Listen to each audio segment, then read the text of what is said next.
Hey, psst, ça t'intéresserait de savoir comment être plus productif dans ton business? Ah, écoute, le podcast d'aujourd'hui. Allez. Bonjour et bienvenue sur le podcast des néo-vidéo marketeurs. Ce podcast s'adresse essentiellement aux chefs d'entreprise, micro-entrepreneurs, freelance, indépendants, coachs, consultants. Et si toi aussi tu souhaites développer ton business grâce au marketing vidéo, ce podcast est fait pour toi.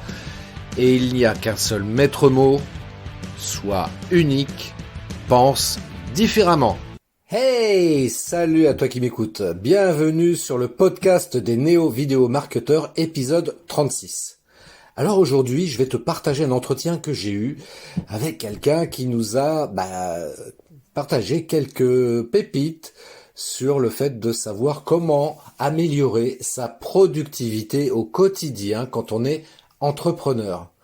Et que l'on soit une toute petite entreprise, comme une grosse entreprise, eh bien, il faut être organisé. Voilà. Si on veut faire un maximum de choses dans le temps qui nous est alloué chacune et chacun, c'est important.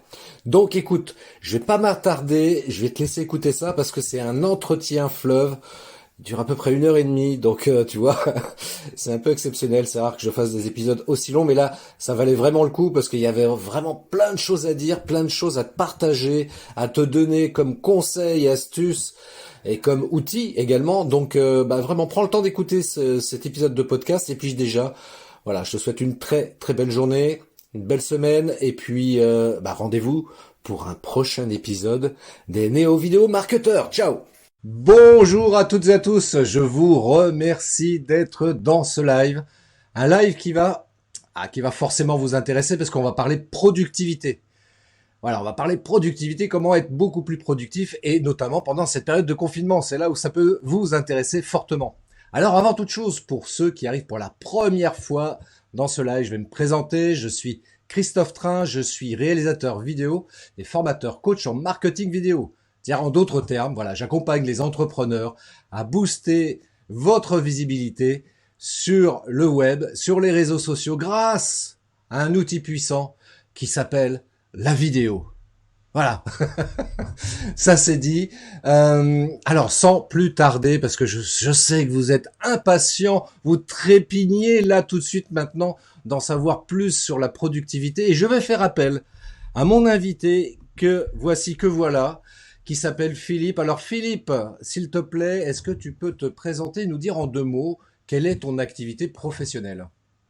Bonjour Christophe, merci de m'inviter. Je suis développeur d'applications web, des applications métiers pour les entreprises qui leur permettent de fluidifier et de structurer l'information à l'intérieur de l'entreprise. Voilà, c'est mon activité principale. Je fais également des sites web, je fais un peu de marketing. Voilà mon activité. Et je dirais, pour faire un lien avec le thème dont on va parler aujourd'hui, c'est que quand nous déterminons avec les entreprises les meilleurs processus, les meilleures façons de travailler, la meilleure façon de faire circuler l'information, eh bien, on se pose des questions sur la productivité. Qu'est-ce qui fait qu'un processus va être plus efficace qu'un autre, quelle personne va traiter quoi, par exemple. Voilà. C'est de cette façon que je me suis intéressé à la productivité. Et puis également, pour mon propre usage, je me suis demandé comment je pouvais être plus productif dans mon travail. Et accessoirement, comment apporter de la valeur supplémentaire à mes clients au travers de ça. Eh bien écoute, moi je trouve ça super top comme projet. Apporter plus de valeur à tes clients, moi je trouve ça génial, hein. Alors, avant toute chose, que j'aimerais qu'on soit bien d'accord sur... parce que moi j'aime la langue française et j'aime bien quand on emploie des mots, qu'on s'entende sur la définition des mots. Et en l'occurrence, la productivité, qu'est-ce que c'est? Qu'est-ce que ça veut dire? C'est quoi la définition, en tout cas toi Philippe, que tu donnerais à ce terme-là? Alors la définition de la productivité, déjà on peut aller voir dans le dictionnaire. Qu'est-ce qu'on dit à propos de la productivité? C'est le rapport du produit, donc du bénéfice, au facteur de production, c'est-à-dire le rendement finalement. Quel est le rapport entre ce que j'investis comme façon de faire pour obtenir un résultat. Donc pour moi, c'est un élément essentiel de la production. Ça en fait partie intégrante. C'est pour ça, quand je te dis apporter de la valeur à mes clients, c'est aussi pour leur montrer que la productivité, c'est un élément essentiel de l'activité. Voilà. Donc, je dirais que c'est l'art d'en faire le moins possible pour obtenir le plus possible. Dans le sens où plus je passe de temps à organiser le travail, moins j'en ai pour faire le travail. Or, tu l'as bien constaté comme moi, et je crois que tout le monde est dans ce cas-là, c'est un peu le rêve qu'on a tous, ce serait que les outils d'organisation, de productivité fassent le travail pour nous, mais ça, c'est pas possible, ça n'existe pas. Il reste des choses à faire. Donc, autant se poser la question, comment j'investis le moins possible en charge mentale, en temps, en argent, quoique ça se discute encore, comment je fais pour investir le moins possible dans l'organisation pour avoir le plus de temps possible pour faire, et si possible, bien sûr, avec plaisir, avec allant et avec énergie. Voilà. Donc dépenser le moins d'énergie possible dans l'organisation pour en avoir le plus possible dans la réalisation. Oui, effectivement, c'est super important. J'en profite pour saluer Laurent et Anne qui nous ont rejoints dans le live. Et pour toutes les personnes qui arrivent dans ce live, eh bien, n'hésitez pas à commenter en direct donc ce live. Et puis, si vous avez des questions ou même des commentaires à apporter, n'hésitez surtout pas. De la même manière, hein, si vous regardez en replay ou si vous écoutez en replay cet entretien que j'ai aujourd'hui avec Philippe, c'est pareil, n'hésitez pas à commenter. Ça nous fera super plaisir, Philippe et moi, d'apporter une réponse à vos questions éventuelles sur le sujet. Alors, on a parlé de la définition, effectivement, qui est d'essayer de dépenser le moins d'énergie possible. Et c'est un peu ça, parce que surtout quand on est entrepreneur, on peut vite avoir tendance à partir un peu, entre guillemets, dans tous les sens et à dépenser énormément d'énergie pour un résultat parfois un peu minime. Donc, comment faire pour obtenir le maximum d'efficacité et de productivité par rapport aux actions que l'on met en place? Alors, tiens, allez, je te pose la question, Philippe. Si on devait définir, tiens, moi je pense à une table, tu sais, il y a 4 pieds de table. Quels seraient pour toi les 4 piliers principaux, les 4 domaines dans lesquels il faut absolument agir pour obtenir une efficacité maximum en termes de productivité? Alors, la question de base qu'on va se poser, c'est donc comment je vais faire pour ne pas perdre de temps, et ensuite comment je vais optimiser ça. Alors, je vais donc me placer dans une logique d'investissement, c'est-à-dire comment, ce que je disais tout à l'heure, je vais investir raisonnablement pour obtenir le maximum. Donc je dirais que on va s'attaquer à circonscrire le temps, la matière, donc comment je vais donc optimiser mon temps, comment je vais optimiser l'information, et puis comment je vais optimiser la communication. Voilà, ça c'est les 3 choses principales. Et tout ça, dans l'absolu, je peux le faire avec un papier et un crayon. Hein. Je peux avoir un agenda papier, par exemple, pour le temps, et puis je vais noter mes rendez-vous, mes échéances, etc. sur mon agenda. Je peux, donc ça c'est la partie temps, je vais devoir aussi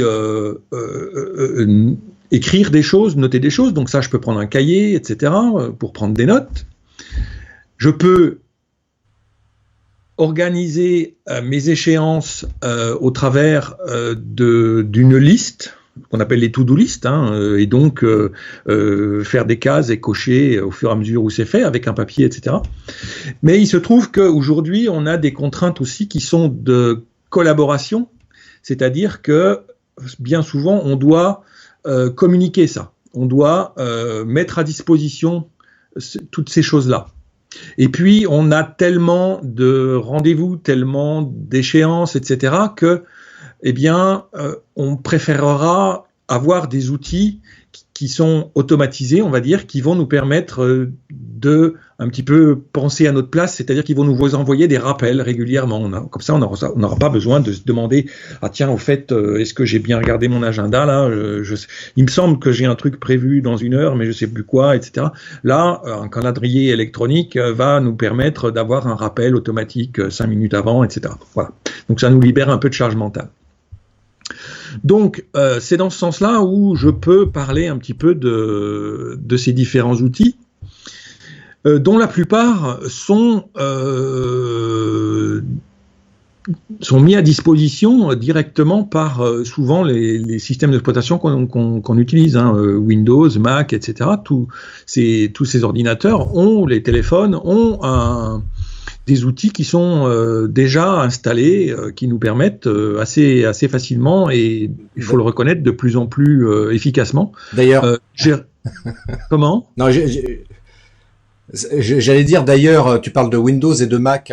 Moi, j'ai une préférence pour Apple et tu sais pourquoi ? Dis-moi. Parce que le Mac, du coup, je suis obligé de te reposer une deuxième question. Tu sais ce que ça veut dire, Mac, l'acronyme de Mac ?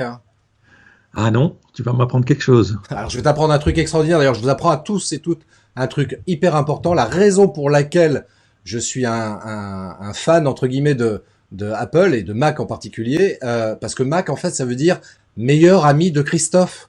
C'est juste pour ça. Ah, mais bien sûr, évidemment. Comment n'y ai-je pas pensé ? Eh oui, c'est important de le dire. Génial, génial. Donc il y a Anne qui nous dit d'ailleurs, tiens, il y a Virginie qui nous a rejoint aussi, que je salue au passage. Et puis il y a Anne qui dit, ça me parle la communication. Mais oui, ça nous parle à tous. Et pour ça, c'est vrai qu'il faut structurer. Pour avoir une communication efficace, eh bien, il faut optimiser sa productivité. Alors, vas-y, je te laisse continuer du coup là-dessus. Donc on parlait effectivement de la différence entre Mac et Windows. Voilà, moi je suis effectivement, moi aussi, je préfère Mac. Ça n'a pas toujours été le cas jusqu'à il y a 5-6 ans en fait. J'étais PC, c'est-à-dire que moi j'ai appris à coder. Bon, je vous parle d'un temps que les moins de 20 ans ne peuvent pas connaître, mais j'ai appris à programmer sur des systèmes IBM. C'était des écrans verts avec juste du texte, voilà. C'était de la programmation pro, etc. C'était quoi, en COBOL tu programmais ? En assembleur. En assembleur ? C'est même en dessous du COBOL. Oui, tout à fait, oui. Et donc, en fait, moi j'ai appris à la maison, on a eu un ordinateur, un Amstrad CPC, comme beaucoup de gens, oui, qui m'a initié, voilà, au basique, voilà. Puis après j'ai fait une formation où j'ai aussi appris le basique, et puis j'ai progressé sur les différents systèmes, etc. Et puis en bon programmeur, je dirais, je ne connaissais que Windows. Et puis Mac avait une notoriété qui était plutôt attachée au métier créatif, au métier de la littérature, de l'édition, etc., du graphisme et tout ça. Donc, je m'y étais pas forcément intéressé. Et puis, j'ai fait une formation il y a une vingtaine d'années à l'image numérique. Et là, j'ai été obligé de me mettre au Mac parce qu'il y a certains logiciels qui ne tournaient que sur Mac. Alors, ne me demande pas quels étaient ces logiciels. Je l'ai sur le bout de la langue, mais je le retrouve pas. Tu avais PageMaker, Ragtime... QuarkXpress, par exemple, des choses comme ça. Voilà. Et donc, c'est là que j'ai commencé à découvrir un peu le monde Mac. Mais surtout, ces derniers temps, j'ai découvert que Mac, quoi qu'on en dise, avec son écosystème, avec sa philosophie, qui est d'apporter à l'utilisateur l'expérience la plus fluide, la plus simple, la plus agréable possible. Il y a une notion esthétique dans Mac, sur Mac, que en fait j'y ai trouvé cette part de rapport entre l'investissement et le résultat dont je parlais au début, c'est-à-dire que autant se faire plaisir, quoi, autant que ce soit agréable, autant que ce soit fluide, autant que ça fonctionne, autant que j'ai pas besoin de faire 45 opérations intermédiaires pour avoir un résultat. Et ça, le Mac, quoi qu'on en dise, fait la différence avec un PC. Voilà. Donc là, je vais lancer les trolls. D'ailleurs, PC, l'acronyme de PC, je le rappelle à toute phase utile, ça veut dire préhistorique computer. Hein. Je dis ça, je dis rien. Exactement. Voilà. Donc, voilà. C'est donc, ça répond à ce que moi, je pense être des éléments très très importants de choix quand on choisit ces outils de productivité, qui sont la cohérence, parce que la cohérence, c'est ce qui va permettre la persévérance, c'est-à-dire que c'est ce qui va permettre que je vais continuer à faire ce que je fais. Parce que si j'ai un outil qui n'est pas bien adapté à ma façon de travailler, ou qui n'est pas agréable à utiliser, ou qui n'est pas bien pensé, etc., eh bien je vais fatiguer, je vais avoir moins de plaisir à l'utiliser. Donc je ne vais pas être automatiquement incité à le faire, naturellement à le faire. Il y a aussi la sobriété, la simplicité, c'est-à-dire il faut que ce soit facile, parce que sinon on perd du temps, encore une fois. Voilà, tout simplement. Et puis, ça va me permettre aussi la régularité. Tout ça va me permettre la régularité. Ça revient à ce que je disais tout à l'heure avec la persévérance. Voilà. Mais ce que tu dis, effectivement, c'est très pertinent parce que quand on parle de productivité, encore une fois, j'insiste là-dessus, et je reprends tes termes d'ailleurs, c'est qu'il s'agit de pas consommer de l'énergie inutilement. Moi, j'aime beaucoup cette manière de voir les choses parce que moi qui suis écolo, ça rentre tout à fait dans cette lignée-là de travailler en dépensant le moins d'énergie possible. D'autres diraient, c'est de faire aussi de la fainéantise intelligente. C'est une manière de voir les choses aussi qui est intéressante parce que effectivement, un vrai feignant est quelqu'un de très intelligent parce qu'il va chercher à économiser autant que possible son temps pour en faire beaucoup en un minimum de temps. Et donc l'idée c'est pas de vous dire qu'il faut devenir des feignants, c'est pas du tout ça, mais c'est d'essayer encore une fois, pour rester dans la thématique d'aujourd'hui, c'est d'essayer d'arriver à trouver les outils et aussi la méthode qui va vous permettre d'être le plus productif possible. Et pour ça, alors peut-être que j'avance un petit peu par rapport à ce que tu voulais dire Philippe, mais moi c'est ce que j'explique, et c'est ce que tu expliquais même d'ailleurs tout à l'heure par rapport à l'agenda. Déjà c'est le truc très basique. Prenez votre agenda la veille au soir ou le dimanche soir pour préparer votre semaine éventuellement. C'est de se dire, ok, demain, quelles sont par exemple les 2-3 tâches les plus importantes que j'ai à faire, en vous laissant quand même des plages disponibles pour vous, parce que c'est important de penser à soi aussi. Hein, il ne s'agit pas d'être dans le boulot H24, comme tu l'énonçais tout à l'heure très, très clairement. Mais en même temps, se garder des plages pour soi, se garder des plages aussi pour répondre aux emails, passer des coups de fil, etc. Et puis, voilà, avoir 2-3 plages importantes, 2-3 tâches importantes à faire dans la journée qui suit. Et puis, même dans sa semaine, se dire, bah tiens, cette semaine, donc j'ai ça à faire, j'ai tel projet, je vais consacrer tant de temps chaque jour par rapport à ça, etc., etc. Voilà. Oui, tout à fait. Et y en a qui sont d'ailleurs devenus experts là-dedans, dans l'optimisation, tout ça. Sans trahir de secret, on parlait juste avant de débuter de Tim Ferriss. Donc, je crois que tu as son ouvrage, effectivement. Je l'ai également. Voilà, c'est la base de celui qui veut optimiser son temps, ça. Avec l'autre que tu m'as montré également. Oui, pardon. La 25e heure, voilà, qui sont des mines de ressources, voilà. Donc moi, je vais peut-être parler à ce sujet avancer un petit peu, intégrer quelque chose que j'avais prévu de parler pour la gestion des tâches, mais dont je peux parler tout de suite, c'est-à-dire que le calendrier, il n'est pas tout à fait fait pour ça, mais tu parles, toi, de l'organisation générale de la journée.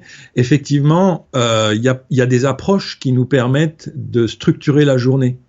Et certains, souvent, on essaie de s'inspirer un peu de personnages illustres qui avaient des façons d'aborder les choses, et c'est encore vrai aujourd'hui quand on parle d'Elon Musk, quand on parle de Richard Branson, etc. Tous ces gens ont ce qu'on appelle des routines, c'est-à-dire des choses immuables dans leur semaine, dans leur journée, etc.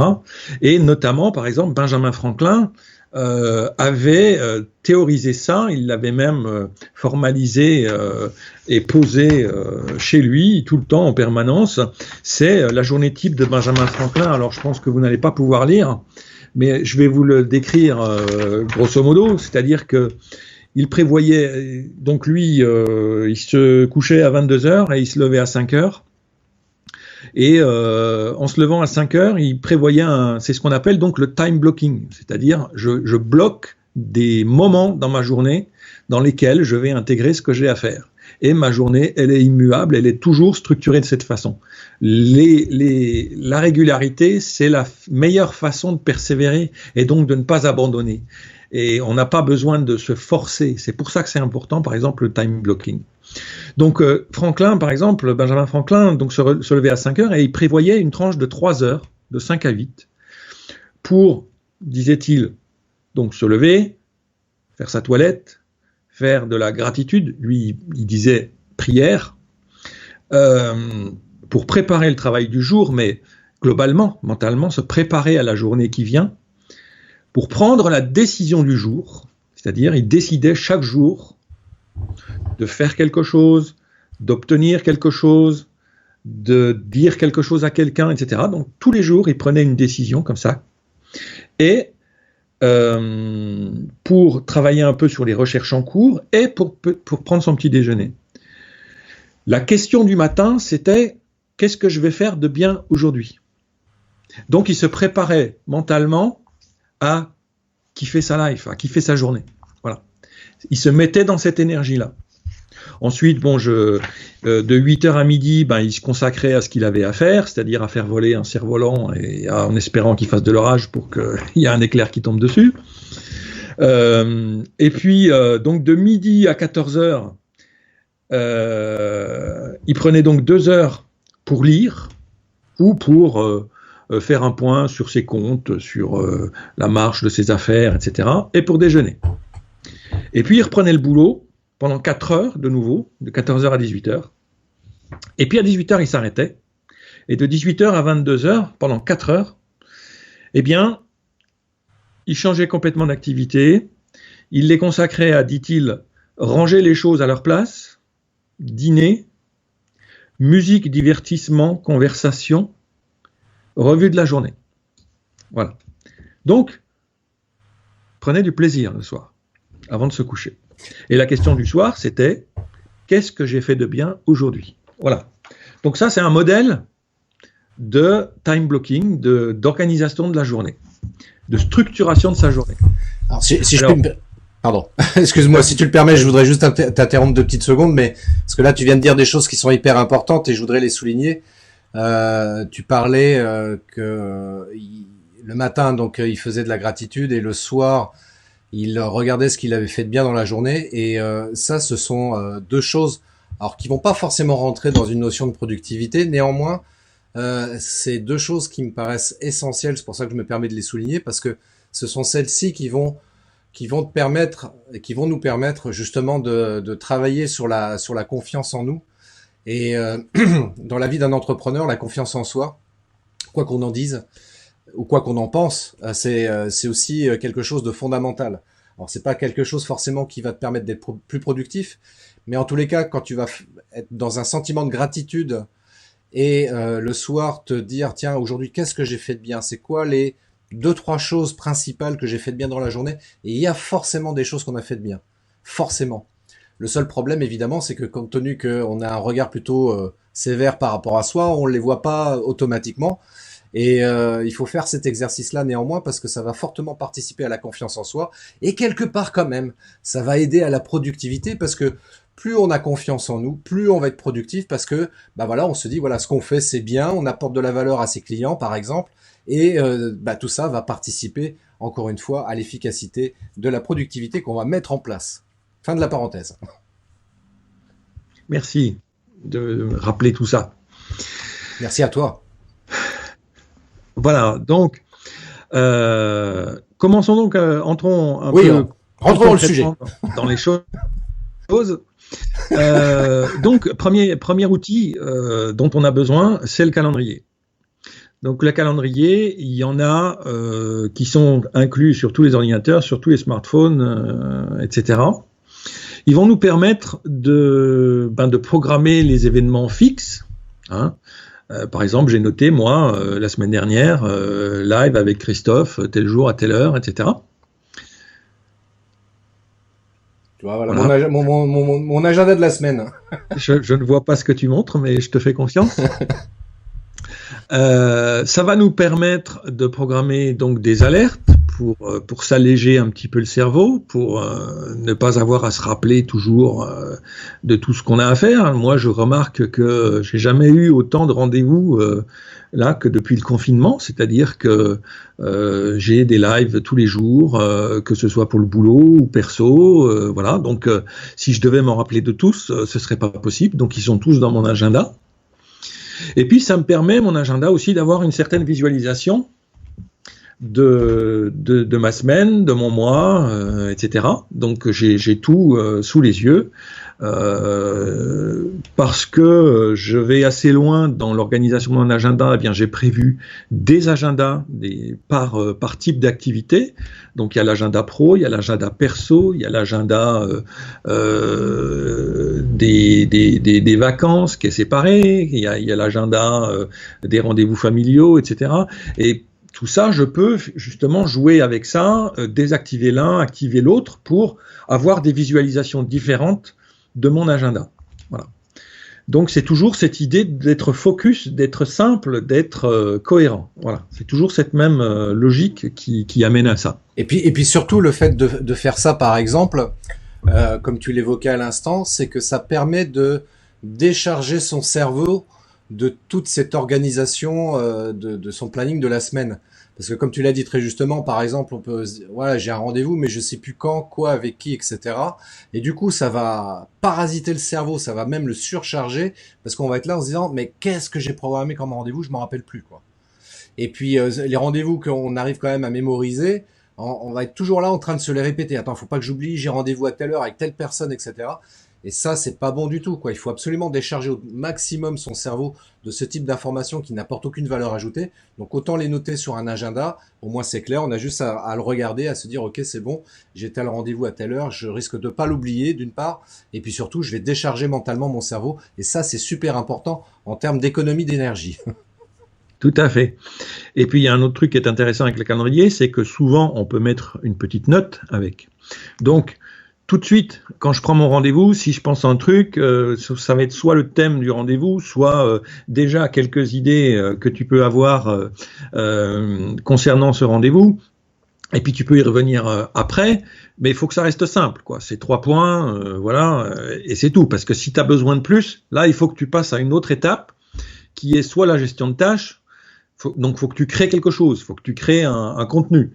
Et donc là, on verra tout à l'heure comment on fait. Mais là, déjà, tu peux noter 3-4 idées qui te permettent de décharger tout ça, comme tu dis. Mais totalement. Tiens, d'ailleurs, à titre d'exemple, par exemple, ce que j'ai l'habitude de faire quand j'ai des rendez-vous, par exemple, sur un salon. Donc, tu es obligé de te préinscrire, on te délivre par email le code barre, etc., le bulletin de participation au salon, et donc tu reçois ça par email. Et moi, pour être sûr de pas perdre du temps ultérieurement à retrouver le mail et sur lequel il y avait donc cette pièce jointe avec le bulletin d'inscription, automatiquement je programme ça évidemment sur mon agenda, et la pièce jointe, je l'inclus également en note annexe à mon agenda avec d'autres informations, l'adresse, comment y arriver, etc. Enfin bref, tout un tas de choses comme ça. Bah, je perds pas de temps, tu vois, pour le coup. Et ça, je trouve ça génial de procéder de cette manière-là. Ouais, tout à fait. Donc voilà, alors qu'est-ce qui existe comme calendrier? On va pas réinventer la roue, hein. Les calendriers natifs sont tout à fait intéressants et satisfaisants. On peut aller un petit peu plus loin Mm. Il y a des outils, et ça, peut-être j'en parlerai tout à l'heure si j'ai le temps et si j'ai l'occasion.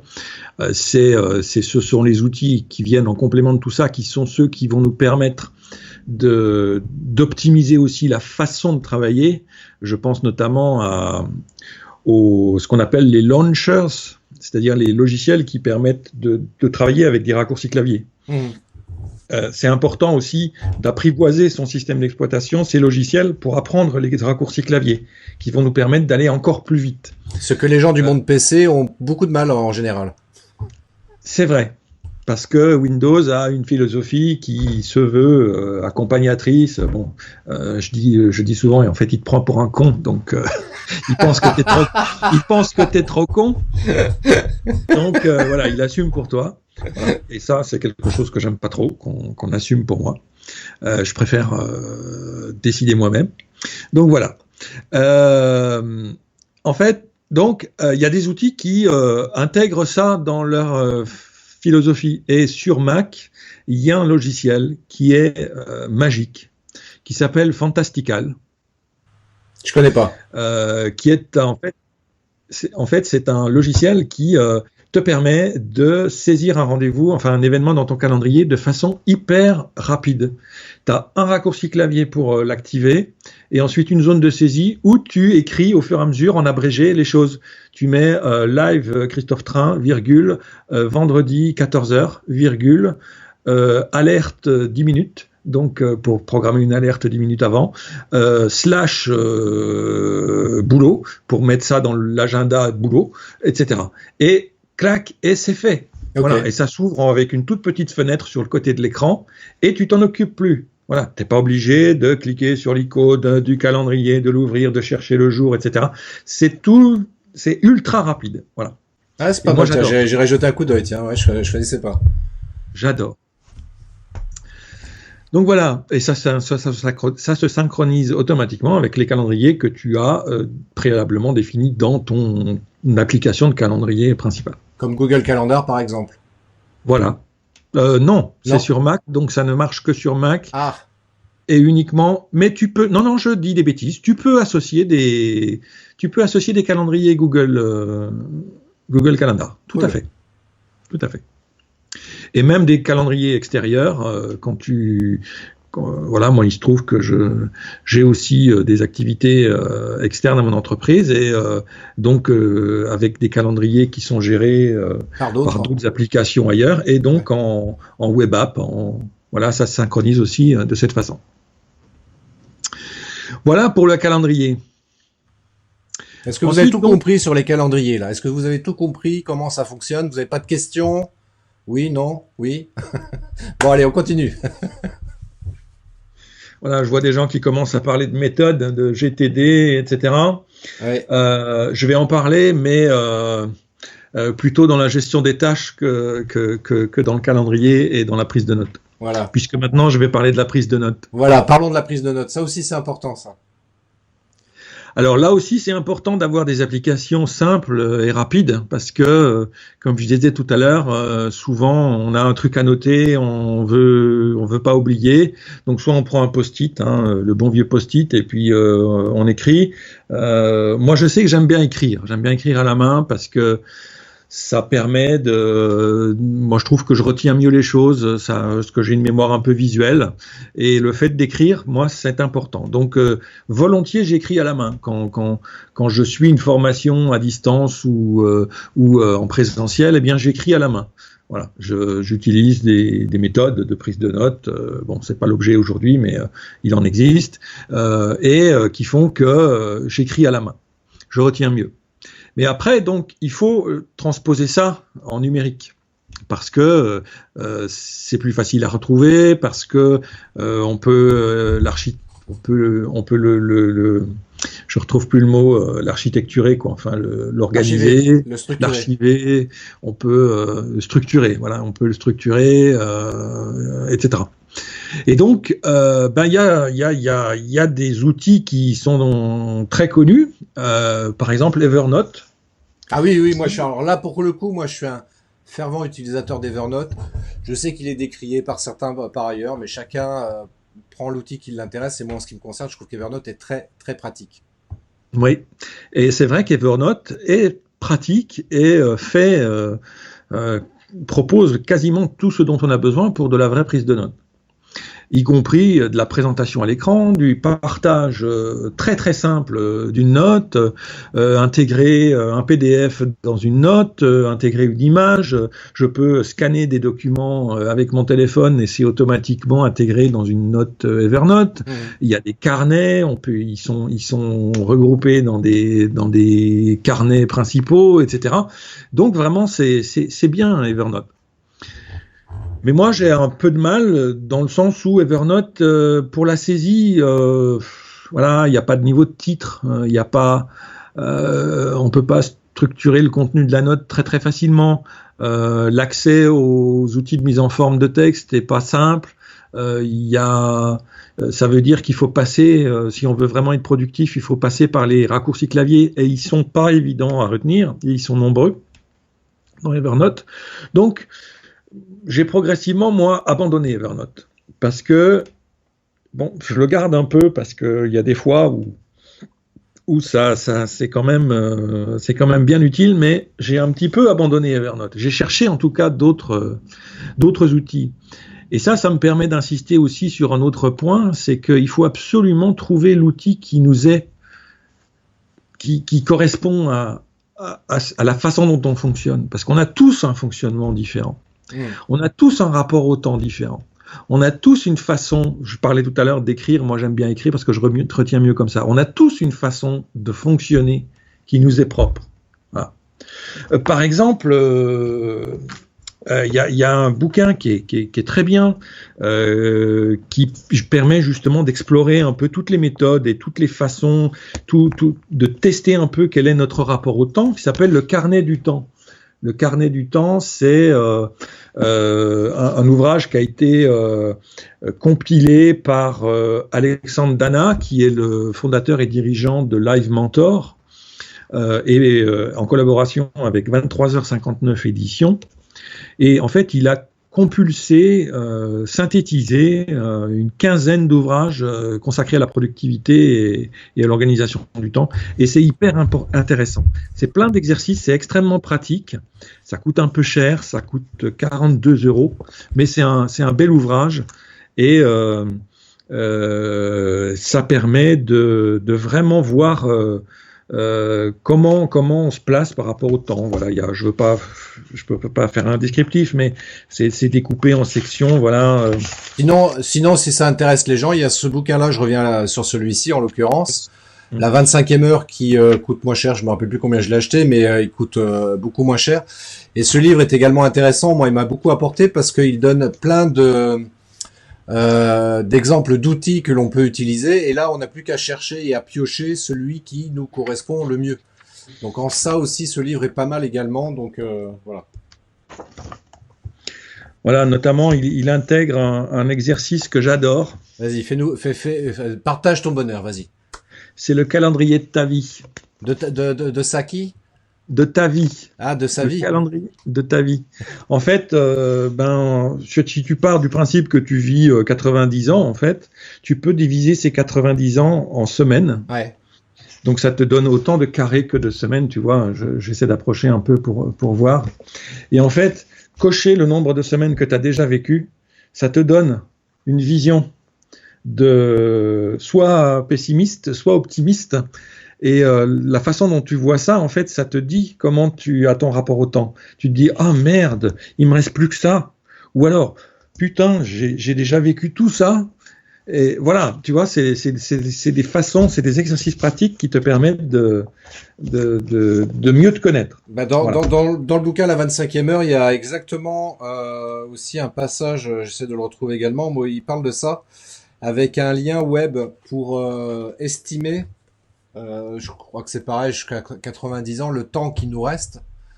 Et c'est intéressant du coup de se rendre compte qu'on se dit, bah voilà, on a tous un capital de départ hein, quand on est. Et si on part sur l'hypothèse qu'on a 90 années à vivre, hein, eh bien on se rend compte en fonction de l'âge où on a là, à l'instant T, on se dit, waouh, on a déjà consommé tout ça en capital de vie, il nous reste plus que ça. comment faire pour optimiser ce temps qui nous reste pour que ce soit productif, créatif et why not épanouissant également. Et c'est bien de visualiser ça. Donc je trouve très bien ce tableau-là que tu viens de montrer, parce que de visualiser ça, de se dire ah oui, là pour 90 ans il me reste encore ça. Enfin, c'est pas grand-chose par rapport éventuellement à ce que j'ai vécu, surtout à nos âges avancés, Philippe et moi. C'est sûr que quand on a 20 ans, on se dit ouais, j'ai toute la vie devant moi. Mais oui, c'est clair. Effectivement, mathématiquement, c'est une réalité. Néanmoins, même si on a 20 ans et qu'on estime avoir toute la vie devant soi, c'est quand même bien quand même se dire tiens, allez, je vais structurer un petit peu ça. Quelle est ma vision? Quelle est ma mission de vie? Comment je vais quels sont mes objectifs à 5 ans, 10 ans, etc. Et commencer à planifier un petit peu les choses, avoir en tous les cas un cap vers lequel on souhaite s'orienter. Parce que c'est vrai que, encore une fois, si on part sans avoir d'objectif précis, ok, on a peut-être 20 ans et toute la vie devant soi, mais si on passe les 50 prochaines années à avoir bullé et à avoir rien fait et rien appris, c'est un petit peu dommage parce que c'est du temps de gâcher inutilement. Donc, je dis ça, je dis rien. On est d'accord. Donc, Evernote nous permet de prendre des notes. Moi, j'aime bien une application qui est assez récente, qui est un peu plus complète qu'Evernote, qui s'appelle Notion. Alors, si vous cherchez sur le web, le site, c'est notion.so. En français, ça s'écrit Notion, c'est ça? Notion, oui, tout à fait. Alors, c'est un outil qui fait un peu plus la part belle à la structuration, et avec une approche un peu esthétique, dans le sens où en fait tu crées des pages web qui sont constituées de parties, de morceaux, de modules, de paragraphes qui sont spécialisés dans un certain type d'information. Donc tu as les classiques niveau de titre, niveau de texte, avec couleur, etc. Mais tu as aussi de la gestion de base de données, par exemple. Donc tu peux intégrer très facilement l'équivalent d'une feuille Excel dans une partie de ton document. Et puis tu vas pouvoir les réutiliser, faire des croisements avec d'autres notes que tu vas avoir, que tu peux écrire par ailleurs dans un autre thème, dans un autre dossier. Voilà, donc tu vas pouvoir croiser tout ça. Et puis tu vas pouvoir faire des colonnes de somme, tu vas pouvoir faire des colonnes de moyenne, etc. Il intègre des fonctionnalités de gestion de temps, donc tu peux faire des to-do list dedans avec des échéances, et il va t'envoyer des notifications à partir de ces dates. Il peut également, il est très puissant dans l'intégration de contenu externe. Il va te créer des miniatures où il va carrément te permettre d'intégrer des pages web à l'intérieur. Ce qu'on appelle le embedding, c'est-à-dire c'est vraiment la page originale qui vient s'afficher au milieu de ta page à toi. Voilà. Donc ça, c'est une autre application que j'aime bien. Et puis il y a également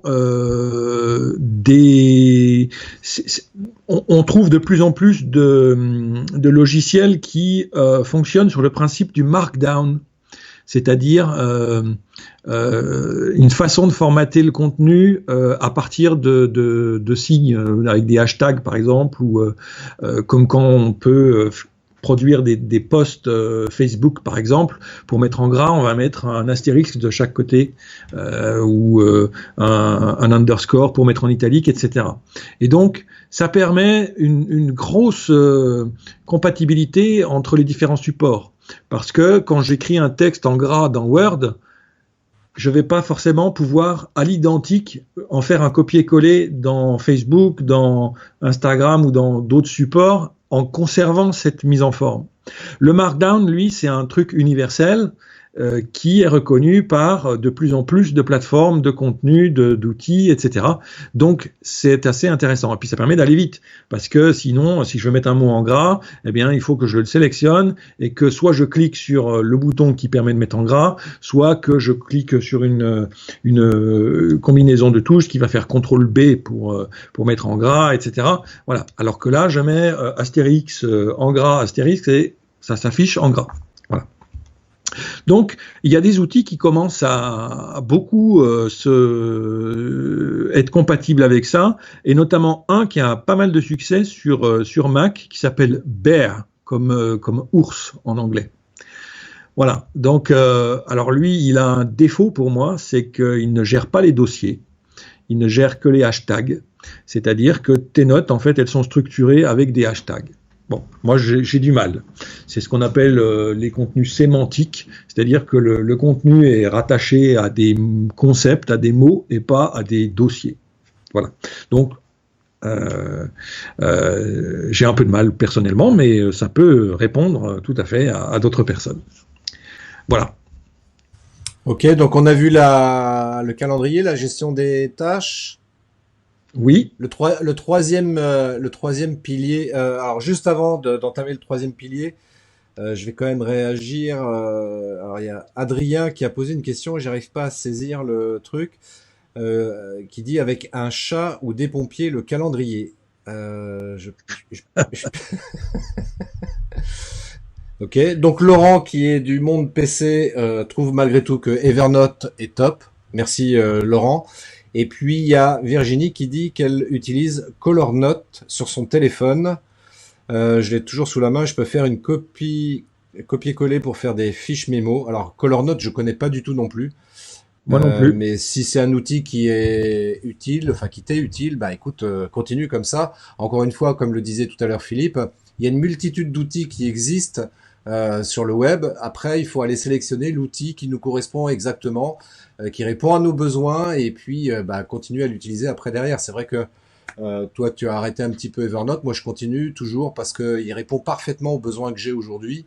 Et néanmoins, ça m'empêche pas pour reprendre ce que tu disais aussi. Moi, j'ai quand même j'ai un petit cahier sur lequel j'écris aussi pas mal de choses à la main. Mais c'est un autre usage. C'est pas du tout la même chose. Evernote, c'est vraiment pour prendre des notes, pour par exemple aussi me rappeler des liens web plutôt que de chercher pendant 3 heures, je sais plus où c'est, ou moi je l'ai sur Evernote, je perds pas de temps, je le retrouve pour accéder par exemple à des formations, enfin bref, voilà. Donc chacun doit trouver l'outil qui lui correspond, donc fouiner un petit peu. Il y a le livre de Live Mentor qui en donne, la 25e heure, qui donne également d'autres exemples d'outils que l'on peut utiliser. Et voilà, après vous cherchez. Mais encore une fois, c'est toujours pareil. Définir précisément c'est quoi mon besoin, quel est l'objectif que je recherche à travers cet outil-là. Et une fois qu'on a clarifié tout ça, là on peut commencer à chercher les outils. Et pas faire l'inverse, dire tiens je vais aller voir sur le web, je vais regarder les outils qui existent, et puis non, ça perd du temps inutilement encore une fois. Donc faut là aussi être efficace dans la recherche d'outils. Alors troisième pilier, oui, donc pardon, excuse-moi Philippe. Merci Christophe de rappeler ça. C'est très important. Alors, après, il y a la gestion de tâches. J'ai des choses à faire, j'ai des projets à gérer, j'ai des courses à faire, voilà. Et donc, il faut que je gère des listes de tâches. Donc, ça, c'est possible, comme je le disais, le principe, c'est de mettre les tâches les unes en dessous des autres et puis de les cocher quand elles sont réalisées. J'y avais pas pensé en préparant ce live, mais par exemple, le bullet journal peut être un outil qui le permet. Le bullet journal, je ne sais pas si vous connaissez, c'est on en trouve, vous faites bullet journal, vous cherchez dans Google, vous trouverez, dans Google ou dans Quant ou ce que vous voulez, en fait c'est sur papier, un carnet tous les jours, soit je reporte les tâches que j'ai à faire, etc. Donc c'est vraiment le support papier qui permet de gérer ces listes de tâches et ces rendez-vous, etc. Mais c'est quand même bien plus simple de gérer ça, on va dire, de façon numérique et de façon dématérialisée. De nouveau parce que ça va me permettre de sécuriser quelque part, de déposer quelque part tout ce que j'ai à faire. Et bien souvent, ces outils de gestion de tâches intègrent de base des fonctionnalités de priorisation, de structuration par thème ou par urgence, etc. Alors justement, si tu le permets, oui. Il y a, pour ceux que ça intéresse, pour structurer justement ces tâches, utiliser la matrice Eisenhower. C'est absolument extraordinaire pour s'organiser. Tu me l'enlèves de la bouche. Vas-y. Comment? Je dis tu me l'enlèves de la bouche. Ah, excuse-moi, bon. J'espère que ça fait pas trop mal.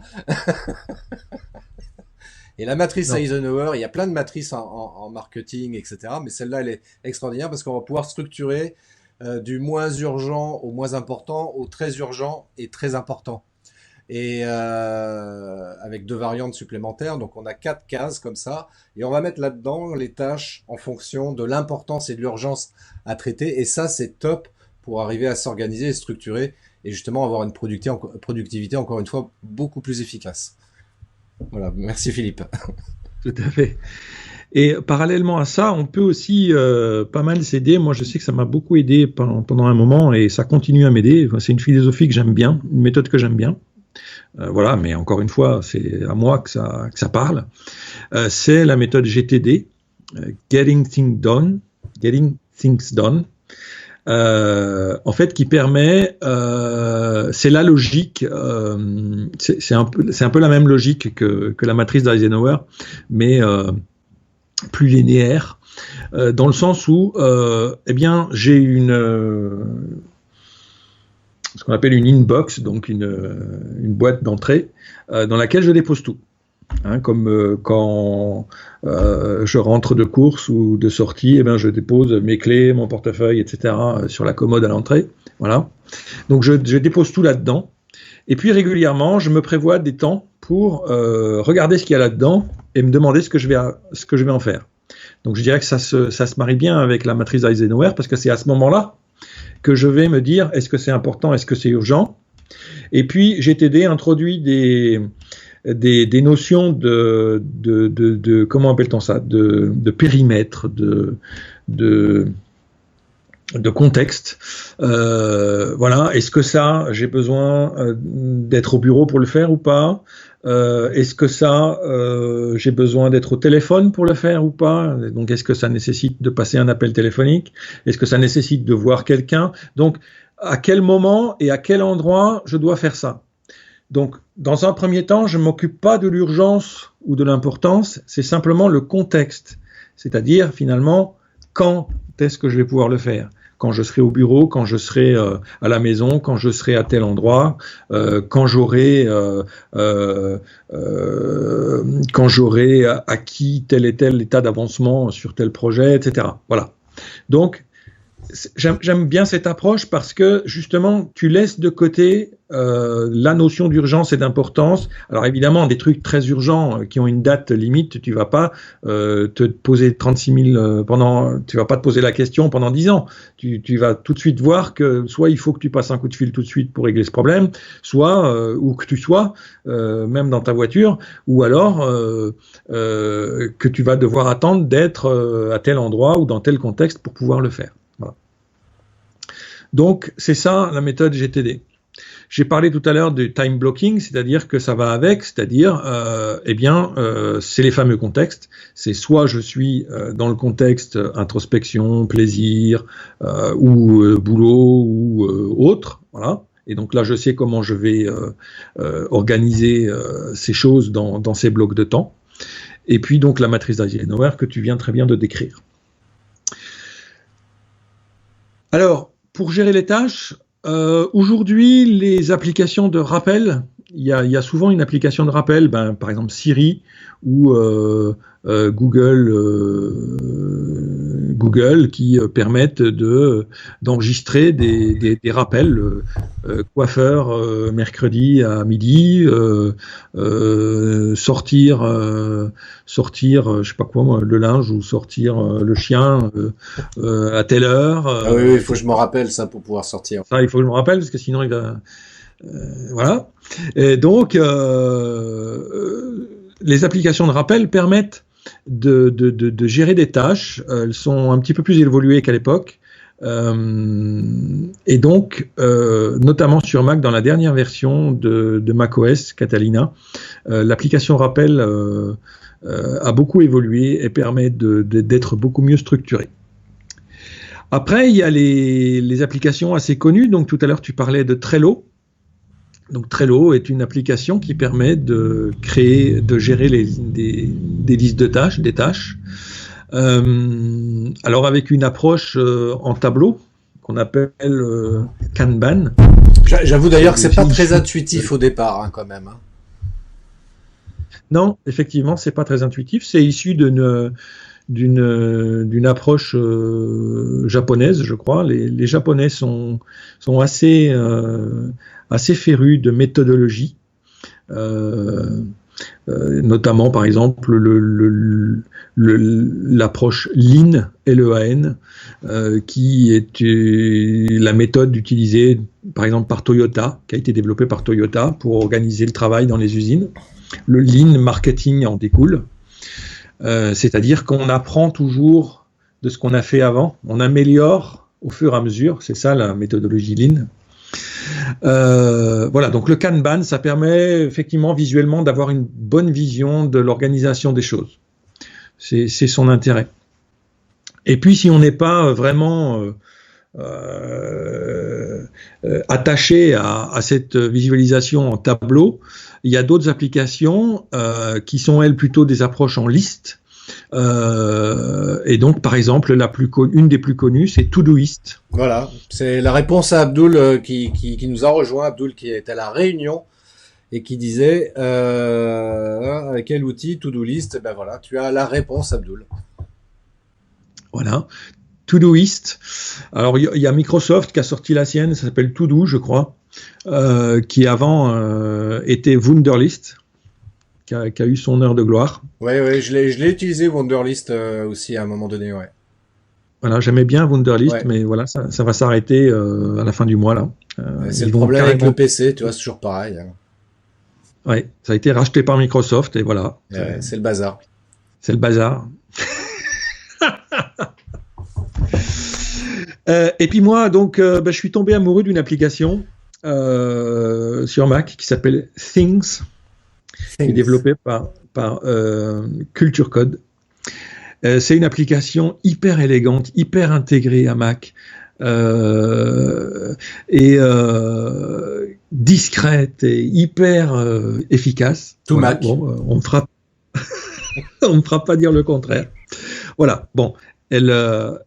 Au contraire à l'opposé de beaucoup d'applications, elle n'est pas en abonnement ou mensuel ou annuel, etc. C'est-à-dire qu'on l'achète une fois pour toutes.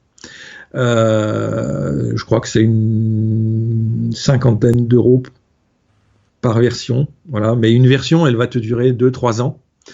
Ça peut être un désavantage, mais ça peut être aussi un avantage. C'est-à-dire que quand ils sortent une nouvelle version, en fait, elle est hyper aboutie et elle intègre, si tu veux, le meilleur de tout ce que a pu apparaître dans le domaine des méthodes et des fonctionnalités des autres applications. Donc, en fait, tu bénéficies d'un outil hyper fiable et voilà. J'en dis pas plus. Non, je suis pas payé par eux. Non, c'est bien. Puis pour répondre à la remarque de Laurent qui nous dit ça va Pipo et Bolo, on s'amuse bien sur le dos des PCistes. Alors déjà moi c'est Bolo et Philippe c'est Pipo. Alors on se calme.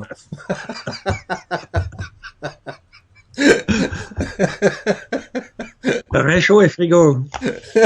C'est ça. Pour les plus anciens ça. Oui. Alors quatrième et dernier pilier pour booster sa productivité, Philippe, de quoi tu veux nous parler, pardon. Alors, je vais parler de ce qui concerne la collaboration, le partage. Voilà, le partage. Parce que ça c'est bien, je dirais qu'on pourrait se limiter là Oui. Surtout quand on bosse en indépendant, je dirais, on n'a pas forcément besoin. Voilà, avec Evernote, on peut très bien partager des contenus sans avoir besoin de beaucoup plus. Mais bien souvent, on travaille soit pour une entreprise avec plusieurs personnes en face, soit avec des partenaires, des collaborateurs, et donc il faut des outils qui permettent de collaborer, voilà. Et ne serait-ce que pour pouvoir se parler, eh bien, on a besoin d'email. C'est un outil de productivité, l'email. Donc, c'est important aussi de bien choisir son application d'email. Bien souvent, comme pour le calendrier, il en existe des intégrés dans toutes les machines, mais on peut se dire qu'elles ne sont pas forcément très adaptées à notre façon de travailler. Hein. On peut avoir besoin de plus de fonctionnalités ou d'autres fonctionnalités que celles qui nous sont proposées. Donc effectivement, on a Outlook sur PC, on a Mail dans Mac, mais on n'est pas obligé de se... C'est vrai que c'est vrai que là-dessus, personne n'est parfait. J'en suis l'exemple justement à ce sujet, parce que moi j'utilise Outlook alors que j'ai un Mac. Ah oui, alors là, comment je peux dire ? Non, mais personne n'est parfait. Que veux-tu que je te dise, Philippe ? Voilà. C'est tout. Tu cherches le bâton, toi. Je sais bien. Des fois, mon Mac, il gueule parce qu'il me dit, mais qu'est-ce que tu fous à utiliser Outlook? Il y a Mail déjà intégré, là, dans ton truc, là, qu'est-ce que tu fais? Non, mais je te comprends tout à fait parce que, voilà, Mail n'est pas top. Il n'est pas assez optimisé. C'est vrai que Outlook, pour le coup, allez, tiens, on va faire plaisir un peu à Laurent. Outlook, c'est quand même un bon produit, un bon logiciel de messagerie qui fait beaucoup de choses, qui est très complet et c'est vrai que j'aime beaucoup l'utiliser. Tout à fait. Alors, si tu veux un vrai outil de messagerie intégré à Mac, je te conseille AirMail. AirMail, c'est une messagerie qui rassemble le meilleur de Mail et d'Outlook et qui en plus est totalement compatible avec Google Gmail. Alors moi, quelle est ma configuration ? Moi, je gère mes mails avec Gmail, c'est-à-dire que j'ai acheté G Suite, oui. Donc je paye 5 € par mois pour un compte, 10 € quand j'ai besoin d'un deuxième compte, etc. Parce que l'approche de Gmail est extraordinaire, c'est-à-dire notamment elle permet de classer ces mails dans différents dossiers qu'on appelle des labels dans Gmail, qui sont des étiquettes en fait, qui ne sont pas vraiment des dossiers. Et un même mail apparaît dans plusieurs dossiers. Et ça, c'est extraordinaire. Et puis les raccourcis, voilà, je fais un coup de backspace et mon mail est archivé dans le bon dossier. Je fais un coup de control enter et il est supprimé. Sinon, enter, ça me l'archive, etc. C'est vraiment ultra simple. Et puis, voilà. Mais j'ai un problème avec la version web de Gmail. C'est-à-dire que c'est un peu trop spartiate pour moi. Voilà. Et donc, j'aime bien aussi le concept de messagerie, d'avoir l'application comme ça, avec mes dossiers à gauche, d'une couleur différente, etc. Donc, j'ai participé notamment à la mise au point de la dernière version d'AirMail, AirMail 4. Et en fait, tout au long de la mise au point, en fait, j'ai fait beaucoup de feedback justement sur tout ce qui permet d'aller plus vite, tout ce qui permet les raccourcis clavier et tout ça, et l'automatisation. Ce qui fait qu'AirMail, par exemple, intègre désormais des actions, c'est-à-dire que tu peux enregistrer comme des macros, si tu veux. Tu peux enregistrer des actions, tel mail quand il arrive, par exemple, donc tu as une règle, tu établis une règle, et puis des actions qui se font derrière en fonction de ça. L'envoyer, par exemple, c'est un peu aussi la philosophie des outils qui sont comme Zapier ou IFTTT. Voilà, ça permet de chaîner des actions les unes après les autres. Ça, c'est vraiment assez intéressant. Pour la productivité, c'est très intéressant. Donc voilà, ça c'est AirMail, par exemple. Eh bien, écoute, j'essaierai parce qu'effectivement...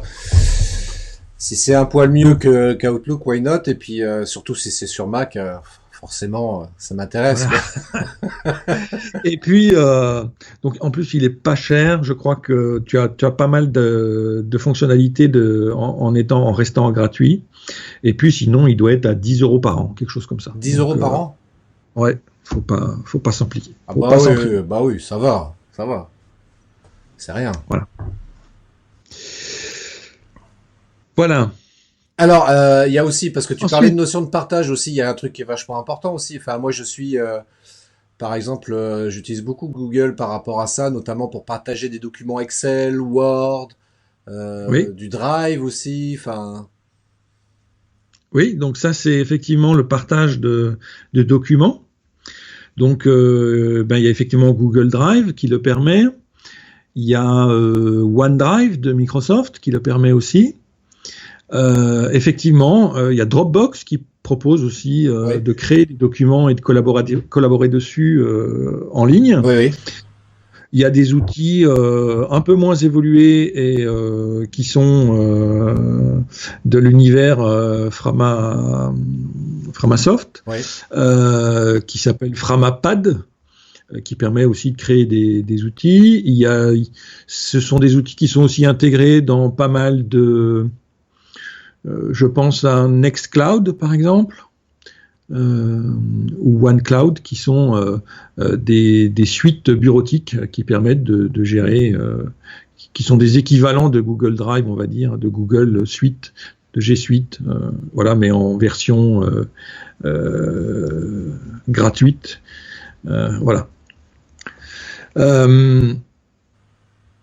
À titre personnel, je suis pas très pour ces versions gratuites parce qu'elles sont forcément plus limitées en termes de fonctionnalités souvent. C'est-à-dire que ce sont des versions un petit peu édulcorées de versions officielles payantes. Donc forcément, il y a une part de frustration et voilà. Et donc sous le prétexte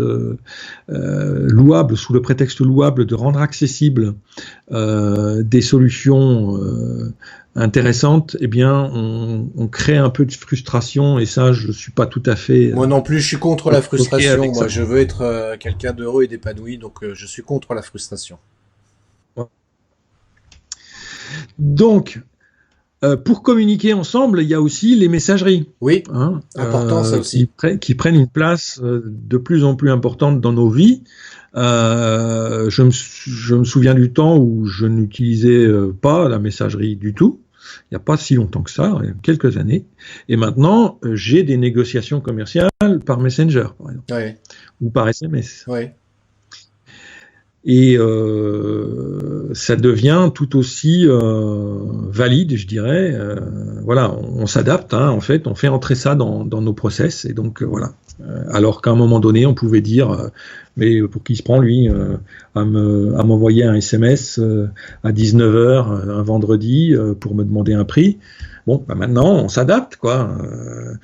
Soit on lui dit, appelle-moi lundi, ou alors on lui dit, on lui répond tout de suite. Voilà, bon, ce sont de nouvelles habitudes. Chacun, de nouveau, est maître de ce qu'il veut et peut faire. Donc, dans les messageries, on a donc Messenger, on a de plus en plus WhatsApp, Telegram, qui sont des vrais outils optimisés pour la messagerie, avec des belles fonctionnalités. Et Discord aussi. Discord, effectivement. Alors là, c'est un petit peu différent. On entre là dans les outils qui sont un peu plus axés contenu, plus réseau social.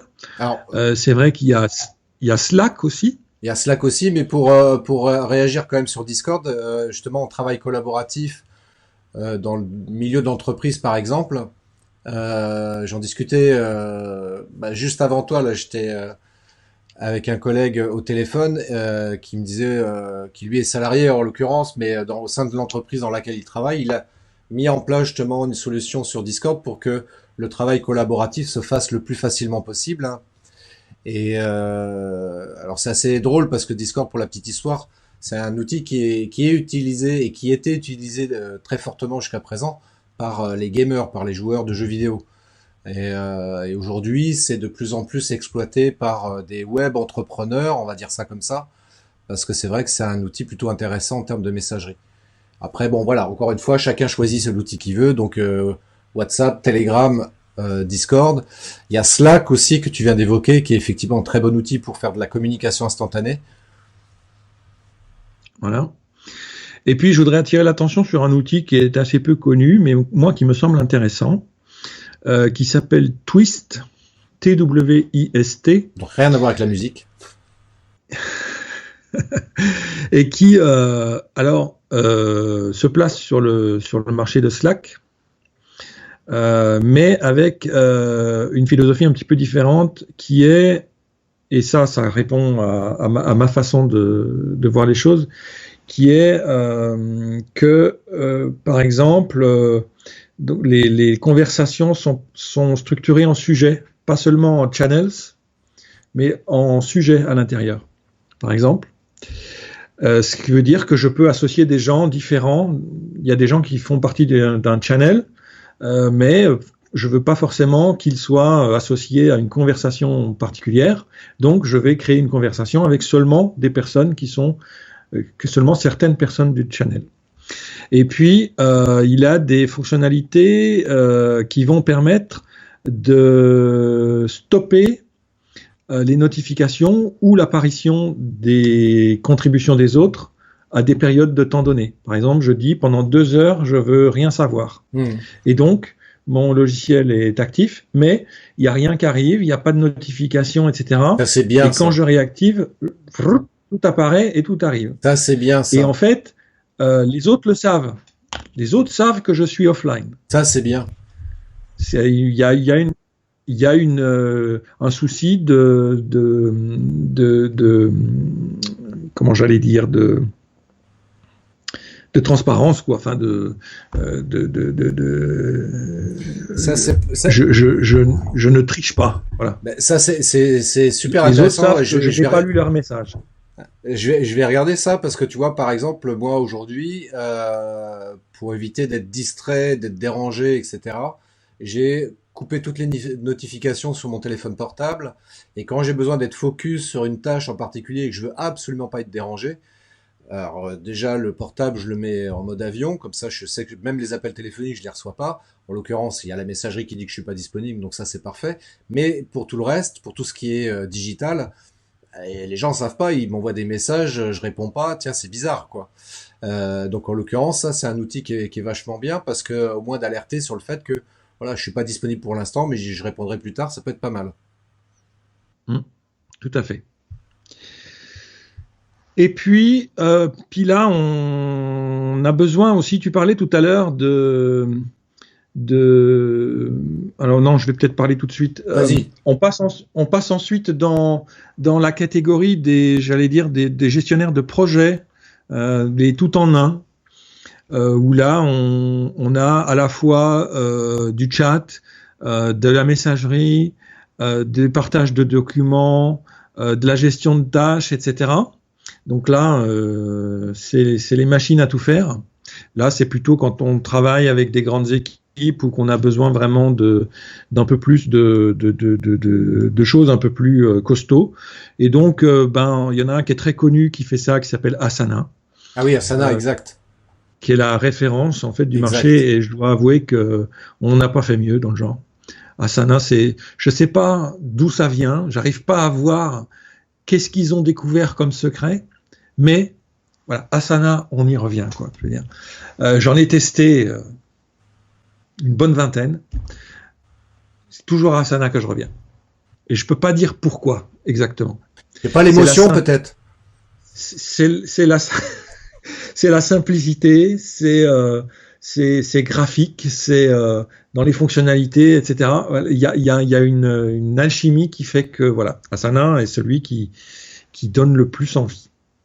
En tout cas à moi, encore une fois. Mais je pense que je suis pas le seul. Non, mais ça vaut le coup effectivement que vous l'utilisiez vous aussi, parce que, enfin, en tout cas, le tester pour voir si ça peut répondre à votre besoin, mais ouais, pour le tester également, je trouve que c'est plutôt pas mal Asana.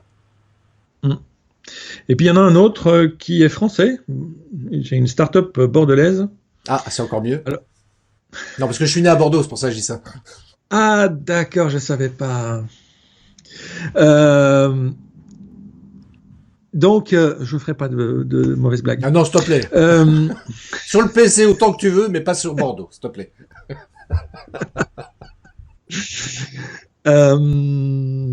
qui s'appelle Azendu. Comment tu dis? A-Z-E-N. Azendu. Je connais pas. A-Z-E-N-D-2-O. Et qu'est-ce que ça fait comme truc, ça? Alors, ben, c'est pareil, c'est un peu la même chose que Asana, Ouais. sauf que c'est une approche un tout petit peu différente, dans le sens où voilà, ça a été développé en collaboration avec Cisco. Et donc,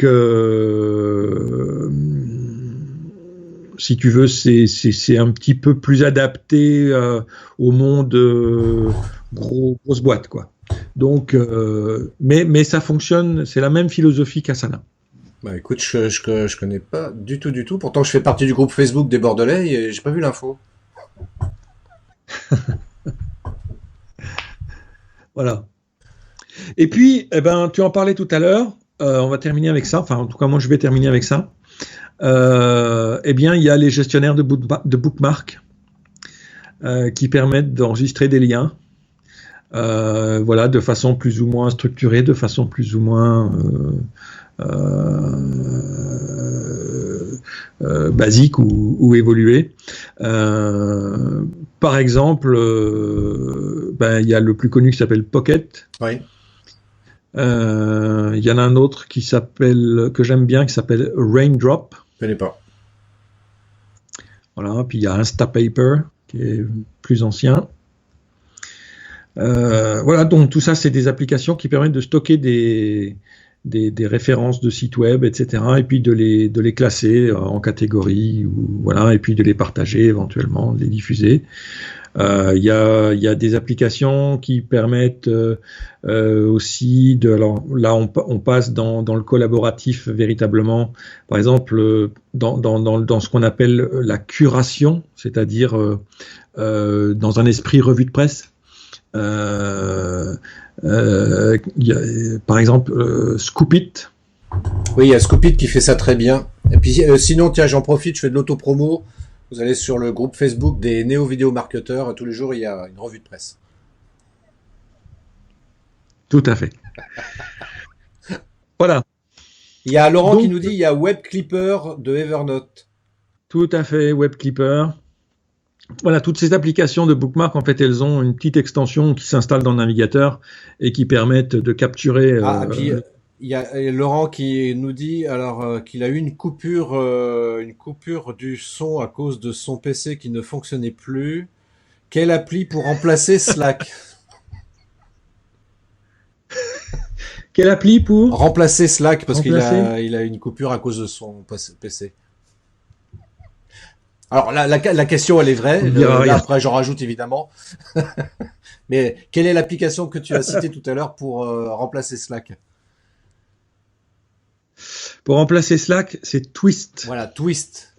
Twist again, na na na na na. Oh yeah, twist again. Et puis toi, tu parlais de Discord. Et moi, je parlais de Discord, absolument, absolument. Et Laurent parle aussi de Pepperly, Pepper.ly. Pepperly. Pepperly. Pepperly. Pepperly. Effectivement. I don't know Pepperly. What Mais là, c'est une approche. Pepperly, c'est plus une approche automatique, c'est-à-dire que il va explorer le web et il va ramener des contenus qui correspondent à un thème que tu auras défini. D'accord. C'est pas toi qui fais une action pour Ça se fait ajouter. automatiquement, ouais. Oui. Ouais. Donc c'est intéressant aussi effectivement pour faire sa veille. Pepperly est très sympa. Moi, moi, plus basiquement, tu vois, pour faire de la veille, par exemple, moi, je vais utiliser sur Gmail. Par exemple, moi, je définis des mots-clés type marketing vidéo, par exemple. Et Gmail va me rechercher les articles en lien avec ce mot-clé-là. J'ai la même chose également sur Hootsuite où je vais définir là sur des colonnes les mots-clés qui sont publiés sur par exemple sur Twitter et il va me sortir tous les articles, là. En tout cas toutes les publications en lien avec ce mot-clé-là. Et Paperly aussi fait le job de manière un peu plus, évidemment, un peu plus poussée, un peu plus travaillée, mais c'est dans l'esprit en fait ce qu'il faut essayer d'avoir, parce que c'est vrai que de faire de la veille sur un thème précis, c'est super, super important. Messieurs, dames, l'heure est grave. Faites de la veille. C'est indispensable. Si vous êtes entrepreneur, comment voulez-vous avancer et vous adapter à votre marché si vous ne faites pas de la veille?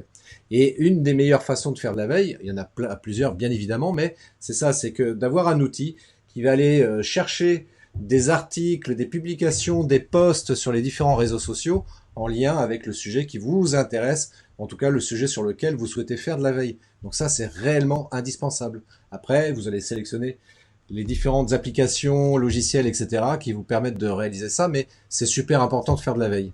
Voilà, ça c'est ce qu'il fallait dire. Tout à fait. Et une fois que vous faites votre veille, ça vous permet donc effectivement de déterminer la nature de votre marché et ensuite de pouvoir utiliser tous ces outils qu'on vient de parler pour organiser vos démarches pour aller à la rencontre de votre marché et de capitaliser sur ce que vous apprenez au fur et à mesure de vos échanges, de vos voilà. Parce que c'est aussi à ça que ça sert. Oui, c'est ça.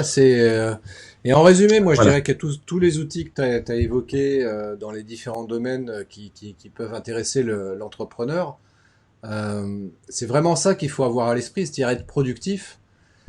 Euh, c'est surtout pas de se dire je vais bosser 70, 80, 90 heures par semaine. C'est pas bien parce qu'on va s'épuiser à la tâche et c'est pas l'idée non plus, hein. On est là aussi pour profiter de la vie, profiter de sa famille, de ses amis. Il ne s'agit pas de se tuer à la tâche au boulot. Donc trouver des outils qui vont nous permettre d'être plus productifs en y passant un peu moins de temps. Donc il y a tous les outils qu'on a évoqués, mais il peut y avoir aussi des outils d'automatisation. On a parlé de Zapier, pour ceux qui connaissent pas, c'est un truc qui peut être pas mal, mais il y en a d'autres en termes d'automatisation. Et là, je reviens sur la stratégie de contenu au niveau marketing sur les réseaux sociaux. Automatiser autant que possible les tâches. C'est-à-dire que si vous avez besoin forcément de publier, et plutôt que de passer du temps et vous couper du temps dans la journée pour publier un truc, machin, bah pareil, comme la veille par exemple, vous allez planifier votre journée du lendemain, et bien la veille par exemple, vous allez planifier les publications que vous souhaitez poster donc le jour suivant sur les différents réseaux sociaux sur lesquels vous souhaitez communiquer. Voilà, comme ça vous gagnez du temps et c'est important. Voilà, d'essayer de gagner du temps et d'automatiser un petit peu certaines tâches qui peuvent être faites et qui, voilà, ça n'a pas de valeur ajoutée de se dire, bah tiens, il est 16h20, faut absolument que je publie un truc tout de suite maintenant. Faut que je parle du live avec Philippe que je dois faire. Ah merde, trop tard, il est déjà commencé le live. J'aurais dû le faire avant. Mais oui, heureusement, il y a, non, pas Findus, mais l'autre là, l'outil qui permet d'automatiser ça, qui m'a permis de faire un rappel en termes de publication sur ma page Facebook vers 11h59, je crois, un truc comme ça. Donc, alors que j'étais occupé par ailleurs, mais ça c'est voilà, ça a été publié automatiquement, comme sur mon groupe Facebook Les Néo Vidéo Marketeurs, comme une fois Philippe l'avait justement fait remarquer. Quelqu'un disait, mais dis donc, Christophe, il se lève de bonne heure. Mais non, les gars, vous êtes cons. Christophe, il se lève pas tôt, il programme son truc. Ce qui est vrai, ce qui est vrai. Moi, le Miracle Morning, j'ai du mal avec ça, donc. Donc tout ce que je peux programmer, bah voilà, je le fais et puis ça me permet de dégager du temps après du coup pour faire d'autres choses et voilà, ça c'est top. Donc essayez autant que possible. Donc pour résumer, Philippe, si tu es d'accord, c'est de dire définir ses besoins, c'est quoi mon objectif et à partir de là, je vais choisir les outils qui vont me permettre de gagner en temps et en énergie et pour être du coup être beaucoup plus productif. Je sais que par exemple, tiens, un exemple au hasard qui me revient subitement en tête, mais j'en avais discuté aussi avec Frédéric Canvet par rapport à ça.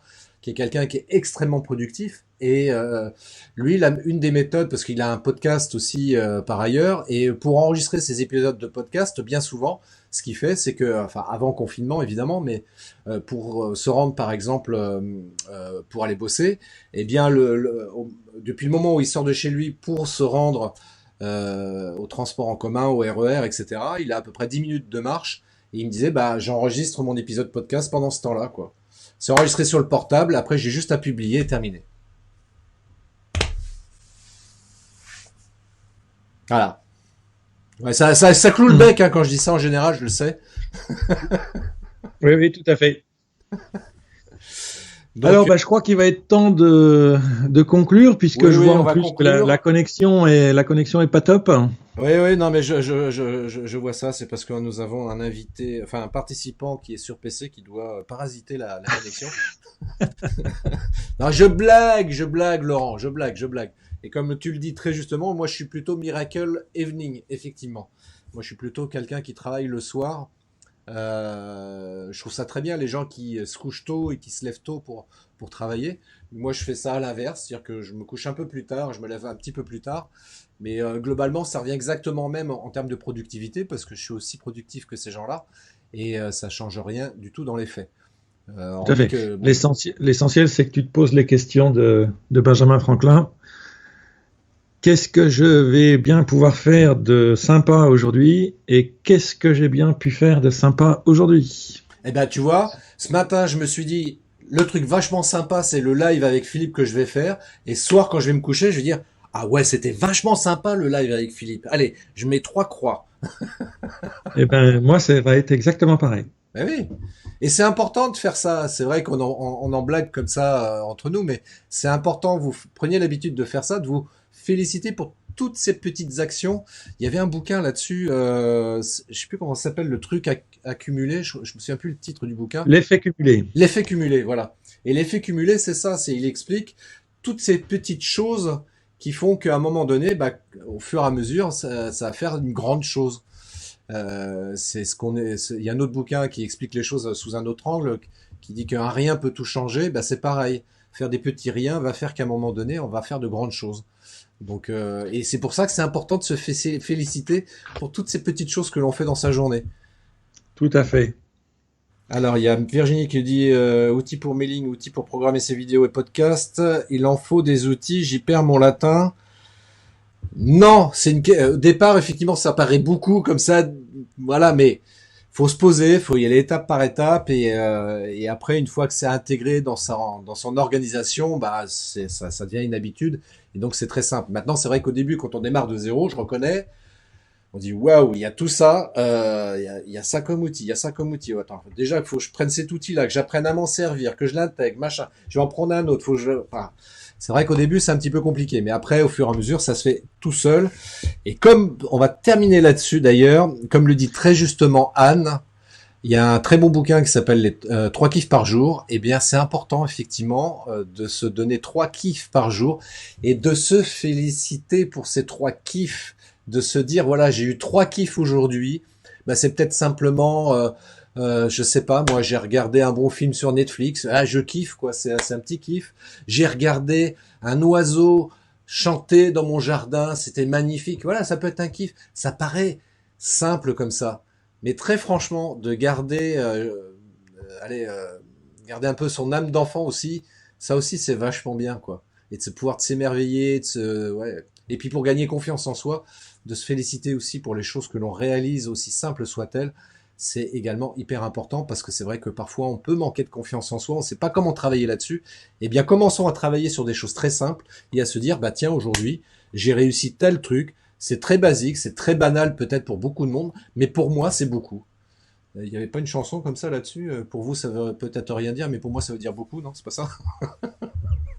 Il jouait du piano debout. Voilà, il jouait du piano debout, voilà, de France Gall.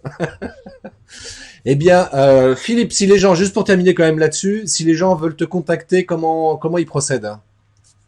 Eh bien, soit ils vont sur ma page Philippe Bovigny Pro, soit ils m'envoient un message, soit Voilà, c'est le principal moyen de me contacter quand on ne me connaît pas. Sinon, ils vont sur mon site mediablue.fr. Voilà. Eh ben écoute, c'est top. Merci à toutes et à tous. Déjà, on va commencer par remercier tous les participants qui ont été présents pendant ce live. Je remercie également par avance toutes les personnes qui regarderont ou écouteront cet entretien en replay. Et encore une fois, à n'importe quel moment, que ce soit en live ou en replay, vous pouvez toujours intervenir et poser des questions, apporter des commentaires sur tout ce qui a été dit. Et puis, encore une fois, merci beaucoup Philippe d'avoir pris du temps pour intervenir dans ce live.